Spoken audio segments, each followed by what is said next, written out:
Well, Birmingham police are trying to piece together exactly what happened here today. I know we listened to Marley just a bit ago, and she talked to a student who detailed what may have happened that led up to this accidental shooting, but police have not confirmed that at this point. They are still saying that it is an accidental shooting, but we do know that there are two victims, both 17 years old, one that we do know at this point, a 17-year-old girl who is deceased. We don't know her identity at this point, but one thing that we do want to know, the big question that we did ask police, the superintendent, and the mayor this afternoon or this evening, we want to know that how this gun exactly got into the school. We know that there are working metal detectors, as the superintendent told us today. They did say that the security measures will be reviewed. We do know that Huffman High School will have school tomorrow. It's up to parents if they want to bring their kids here to school tomorrow, and that superintendent did tell us that it's the utmost importance to them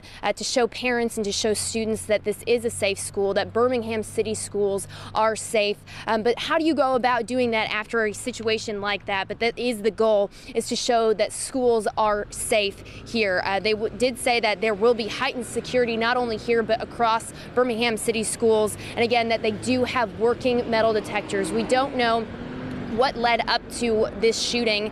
We do know that there are cameras of some sort inside the school, but police wouldn't say if they've reviewed that or if they know exactly what led to this. But when Mayor Woodfin spoke today, he said that this is just more than a shooting. This is more than a loss of a student. This is a loss of a niece, of a daughter, of a best friend. Here's a little bit of what he had to say. Just want to remind all of us we lost a person today, and not just a person, a student.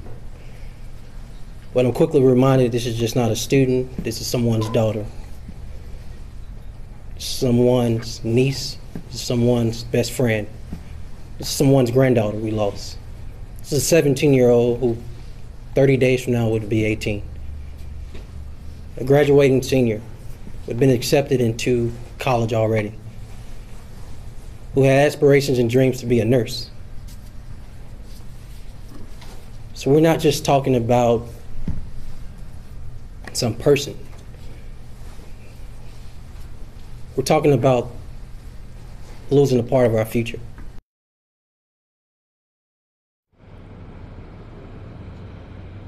And we do know that there will be some counselors here for students, and police have talked to students as witnesses to figure out exactly what happened here. We talked to some students outside today who were waiting for their parents. It was a little bit of a gridlock getting to school and getting to campus today, and they said that they either ran for their lives or went into classrooms and were locked down. And at this point, we're still trying to piece together exactly what happened, but as you heard from Mayor Randall Woodfin, there's just a sense of overwhelming grief coming out of Huffman High School, but we know that this tight-knit community is going to rally together and find a way to move forward. In Birmingham, Mary O'Connell, WVTM 13.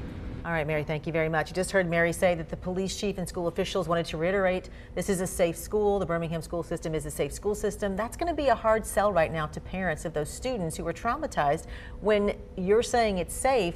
Two students were just shot inside a classroom in your school just before class dismissed.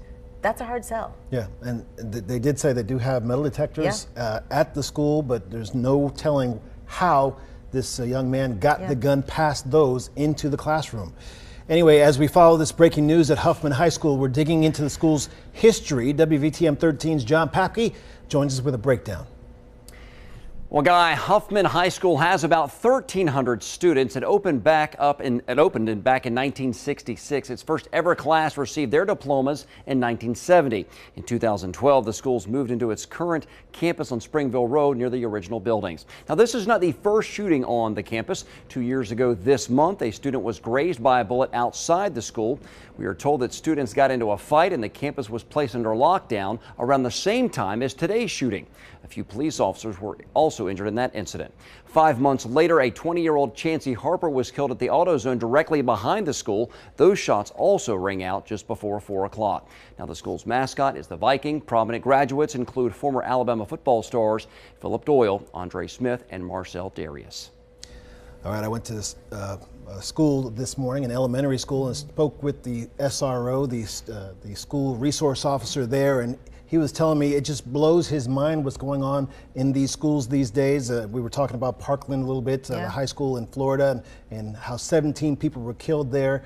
It's just a terrible situation, a horrific story, and a frustrating story. And anytime you hear those stories, if you're a parent, you can put yourself in those parents' place and say, I don't know what I would do if that happened here. That would be horrible. And then you get to relive that, or live that out today. And it's just a frightening experience. Real and one close we to can, home. it's too close to home, absolutely. Let's go to Erin Kelly. She's been standing by all afternoon at UAB Hospital where those victims were taken. Erin?